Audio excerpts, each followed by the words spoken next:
Hello everyone, this is Dr. Pruett. Welcome back to the next lecture in our cardiology series. We're getting close to the end. This one is talking all about lead aVR and why it's important and important clues that it can give you to what's going on with your patient. I think it tends to get ignored in the context of the bigger 12 lead, and it can actually be a pretty useful tool. Just a quick reminder that where lead aVR is placed is on the high right side of the heart. So if you've got 2 through AVF kind of on the right inferior side, 1 in AVL or high lateral, aVR is way in the back. So everything's going to look backwards and upside down just based on its placement. So what you see in a normal lead aVR is an inverted P wave, an inverted T wave, and a nice flat ST segment. That's normal aVR. Remember, everything's upside down and backwards. Inverted P, inverted T, nice flat ST segment. And that's because it's way back here looking at the back side of the heart. And really, it's the only lead that you've got all the way back there by itself. So normal aVR, again, just up close and all by itself. You've got inverted P, inverted T, and nice flat ST segment. That's what you want aVR to look like. Now, where aVR can help you, this is just 5 reasons that I came up with that I think are common emergencies that'll help you elucidate what may be going on with your patient, and aVR might be an important clue to what's going on. So number 1 is left main coronary artery disease. Number 2 is pericarditis. 3, TCA or sodium channel blocker toxicity, usually due to an overdose. 4 is Re-Entrant tachycardias. And 5 is pulmonary embolism. These are all emergencies that we see pretty much every day, and aVR can be a really helpful clue to help you determine what's going on with your patient. Now, granted, you'll get the 12 lead on these patients, but the only 2 that you can really treat in the field emergently are going to be the TCA or sodium channel blocker overdose and the Re-Entrant tachycardias. So pay close attention to these slides because aVR is going to help you dictate the treatment that you give these patients. First and foremost and most deadly is left main coronary artery disease. And if you look at the origin of the left main coronary artery, it's way up here at the base of the heart coming off the aorta, and it feeds all of the major arteries of the rest of the heart. So the circumflex, the left anterior descending, and some of the other smaller branches, the big part of the left ventricle that gets its blood supply. So if you have a clot or any kind of ischemia up here, you can imagine this is a very detrimental thing for a heart if there's not enough blood flow going through that left main coronary artery before it bifurcates. This is a very high-risk lesion in an ischemic heart, and what makes it dangerous, you'll see when we look at these 12 leads, is sometimes it's very, very subtle. Now, we're only going to see it on a 12 lead when it's ischemic. It's very rare to see it when it's caused STEMI. You know why? Because when these patients get an acute 100% blockage of their left main coronary artery, they die. They drop dead, they go into asystole. They don't go into PEA, they don't go to VFib. If you get a blockage way up here in the left main, it's pretty much instant death. And so what we're going to see in the field is more ischemic left main disease. And sometimes you'll see this, we'll talk about it on these 12 leads, but you'll see it manifested as hearts, maybe they're beating at a faster rate than normal, they're tachycardic and they aren't handling it very well. This left main disease will be manifested a little bit more. So here's a picture of a 12 lead. This is Rescue 5 that's got very pronounced ST elevation in aVR. Now, this is very indicative. If you look at where aVR is looking, look right where your left main coronary artery comes off. It's looking right at the back side of that left main coronary artery. So what you're going to see in left main disease is really big, or maybe not so big, ST elevation and lead aVR with depression everywhere else. So you're going to see ST elevation V2, really pronounced ST depression V3, depressed here, here, here, all over this heart. And what you're seeing is again, you're looking from the posterior side, so aVR is going to be elevated. Everything else will be depressed. And that's left main disease. It's not necessarily a STEMI, right? Because these patients, if that acutely gets occluded, these patients tend to die pretty instantly. But what you're seeing is a patient who's got very bad ischemic heart disease. And typically, these lesions are not amenable to getting a stent. They typically have to go for cardiac surgery and actually get a CABG or a bypass, coronary artery bypass surgery, because there's extensive disease in that left main coronary artery. Here's another look. As we look at these, they'll get more and more subtle, so I want you to train your eyes to watch for them. But one of your biggest clues for left main disease is going to be ST elevation in aVR that's greater than 1 millimeter. So you can see the ST elevation right here in aVR. Remember that ST segment is supposed to be nice and flat, and here it's elevated. And look at what's happening everywhere else. You're having depression everywhere else. V2, V3, V4, V5, V6. Also in the high lateral leads as well as your inferior leads. So universal ST depression with ST elevation only in lead aVR makes you think of left main disease. Here's another one, and it's a little bit more subtle. This is a 71-year-old woman who is complaining of chest pain, and she went to the cath lab and they found a very high-grade stenosis of her left main coronary artery. So if you look at what you see here, aVR is just subtly elevated, but what's not so subtle is this ST depression that's everywhere else. So if you ever see all this widespread ST depression, train your eyes to look and lead aVR and see if you see some elevation there, and it might suggest left main disease. Okay, moving on. aVR can also help us with pericarditis, and this is inflammation of the sac around the heart. So this is typically going to be a patient who sometimes they just recovered from a viral illness, and about 10 days or 2 weeks later develop some chest pain. They say it hurts when they take a deep breath. It feels better when they lean forward. It feels worse when they lean back. And this is due to inflammation in the sac that surrounds the heart. So you can see on a normal pericardium here, it should be nice and smooth, easy for things to move against, a little bit slippery.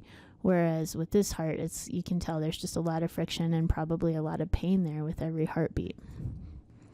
What you're going to look for in pericarditis in lead aVR on your 12 leads is going to be, again, ST segment elevation. And there's a pretty typical little upward spike to aVR that you're going to start to see in these 12 leads that we look at. If you can burn this image into your mind, this is one of the clues that your patient has pericarditis. Again, I like to base this diagnosis a lot on patient history as well.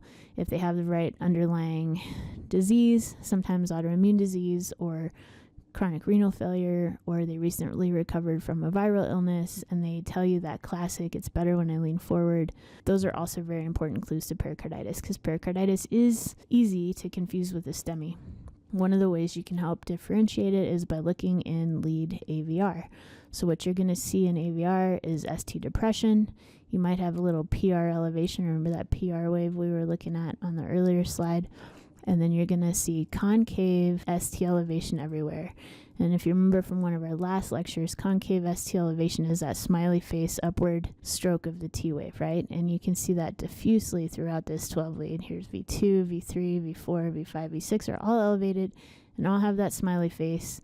You also see elevation in 1, maybe a little in AVL, definitely 2, and then ST depression in aVR with an upward PR segment. That's pretty classic pericarditis. Here's another look at pericarditis.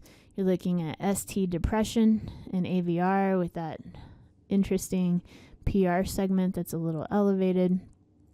Sinus tachycardia, it's pretty common for pericarditis to cause tachycardia because it is an inflammatory process. And then you're going to look at your other leads and you just see diffuse ST elevation everywhere. No reciprocal changes anywhere. That's a clue that this would actually be a STEMI. But you see ST elevation everywhere except lead aVR, where your ST depression and your PR is peaked. That suggests that you have pericarditis. Here's another look at pericarditis. Again, ST depression in aVR with this interesting kind of classic PR peak there. And then widespread ST elevation in all your other distributions. Another look at pericarditis, just to burn it into your memory. What you have here is, again, ST depression in aVR with that peaked PR segment in aVR, diffuse ST elevation everywhere else that's concave with no reciprocal changes. This is one to remember because you're going to see it, and aVR is really going to help you recognize how to treat this patient when you have someone who has overdosed on tricyclics. They're called tricyclics because they have these 3 rings here in their chemical structure. Common ones that you'll see out in the field are amitriptyline and flexeril. Other ones that aren't so common but you may hear of are nortriptyline, imapramine, and doxepin. Flexeril is really commonly prescribed for back pain. And if people take too much of it, what you're going to see is antimuscarinic effects. So they may be altered. They may actually be in a coma. You're going to see dilated pupils, tachycardia, hyperthermia. They're going to be very dry, a little confused, and maybe even have some increased serotonin activity, which will give them hypertension and make them stiff and hyperreflexic. Now, all that's easy to recognize. It is a toxidrome that you should know, the anticholinergic toxidrome. The way I like to remember it is mad as a hatter, blind as a bat, red as a beet, hot as a hair, and dry as a bone. All of that is okay. It's clinically apparent, but the thing that will kill these people is the cardiac toxicity. So in addition to the serotonin activity and the antimuscarinic activity, it also is a big sodium channel blocker, and that's what's going to kill people. So anytime you have an overdose patient, it's critically important that you get a 12 lead and look at the things we're going to look for to see if you need to treat them for sodium channel toxicity as well. What you're looking for, again, aVR is your friend. Remember normal. You're going to have an inverted P wave in aVR, inverted T wave, and a nice flat ST segment. What you're going to see in a TCA overdose is a really large elevated R wave and a wide QRS. And those two things are going to suggest that you have TCA cardiac toxicity. And here's a 12 lead of a TCA overdose. And just like we said, look at aVR. That's your first look. If you ever have a suspected overdose, make sure you look at aVR first. And you're going to see a really tall R wave with a widening QRS. And sometimes your rhythm is going to be idioventricular. Remember, we don't see any P waves here. It's coming from somewhere else. So it hasn't only affected the sodium channels in the myocytes, but it's also affecting conduction through the AV node. Your QRS is going to be wide, and if it's greater than 100, your patient's at risk for spontaneous seizures. If it's greater than 160, you better be ready for VFib or VTAC until you treat them. And then your QT can be long as well, so you can anticipate a lot of instability in this heart. The long QT can lead to torsades. The long wide QRS can lead to VFib or VTAC. So you need to be ready for these patients to become unstable and know your treatments and be able to recognize the things on this 12 lead and treat them quickly. Here's another look at a TCA overdose. Again, you've got an idioventricular rhythm. I don't see any P waves. Your AV node is affected. You've got a really long QT. Everything is just spread out and kind of slurry here. You got a really wide QRS. And then look at aVR. That should be the first place you look. You got this tall R wave that's really kind of sloping and spread out. That's a pretty typical look for a TCA overdose. Here's another look at one that we got in the field. Again, idioventricular rhythm, wide QRS, prolonged QTC, and you look at aVR, and what do you have? You have that really big R wave, and it's kind of spread out up in aVR. It looks pretty atypical. No P wave. T wave is inverted, but your R wave is very prominent. You don't have that flat ST segment, so that's very typical of a TCA overdose. Now, what do you do if you're taking care of a TCA overdose patient? Remember, this is a sodium channel blocker toxicity, so what you want to give them is sodium bicarb, and you keep giving sodium bicarb until that QRS comes back to normal. Now, bicarb is going to help with acidosis, but the other thing that bicarb has in it is a ton of sodium. So the sodium is going to help overcome the sodium channel blockade and bring that QRS back to normal. So your number one treatment in a TCA overdose is going to be sodium bicarb. The other thing you can think about with the long QT, if you start to see torsades, would be magnesium. If these patients seize, I would treat the sodium toxicity first and give bicarb, but if you need to and they're seizing and they continue to seize, you can always give Versed for a seizure. And if they become hypotensive due to the idioventricular rhythm and they can't maintain their blood pressure, you can always give a little epi or start an epi drip. But my first move in any time there's a TCA overdose would be sodium bicarb. All right, moving on to AV nodal Re-Entrant tachycardia. If you remember our cardiac conduction lecture, we have the sinoatrial node up in the right atrium, sends a message to the AV node, which sends the message for contraction down the bundle of His to the right and left bundle branch blocks to contract the ventricles and send blood to where it needs to go. And in AV nodal Re-Entrant tachycardia, there's an abnormal impulse somewhere around the AV node that causes a supraventricular tachycardia. And this is what it looks like. Remember, it's a tachycardia that's narrow and fast. And one of the ways that you can diagnose this is to look in lead aVR. This is where I find it to be very helpful. And typically it's one of two kinds of morphologies. You see this really kind of sharp morphology here in aVR, or this kind of upside down U-shaped morphology in aVR too. These are the two typical ones of AV NRT, and you can look in lead aVR and it'll help you diagnose an SVT that may be due to a Re-Entrant tachycardia. If you take a look at this 12 lead, we see a narrow complex tachycardia. It's going incredibly fast. I don't see any really discernible T waves. And then you look at lead aVR, and it's got that pretty typical upside down U-shaped appearance that would be suggestive of AV nodal Re-Entrant tachycardia. And here's another look. You have a narrow complex tachycardia with a rate of 213 in a 47-year-old. And again, if you look at lead aVR, what you're going to see, this one has more of that sharp, pointy morphology where the other one had the upside down U morphology. I honestly don't know what that means, but they're one of two that you need to recognize for AV NRT. And anytime you've got a rate over 200, it also suggests that there's some Re-Entrant pathway or accessory pathway that's going on. And here's another 12 lead. At first, this looks like it's the same 12 lead as the one I just showed you, but it's not. This one is an 83-year-old. And again, you have a very fast, very narrow tachycardia. And then you've got this very typical kind of sharp appearance of aVR with a little bit of ST elevation there. So again, just suggestive, and it's approaching 200. So again, suggestive of a Re-Entrant pathway. Now, if you've got this patient, I imagine the 83-year-old was not looking really good on the day that this happened. So we'll talk about treatment in just a second. But here's another look at SVT. You have a narrow, complex tachycardia. It's fast at 165.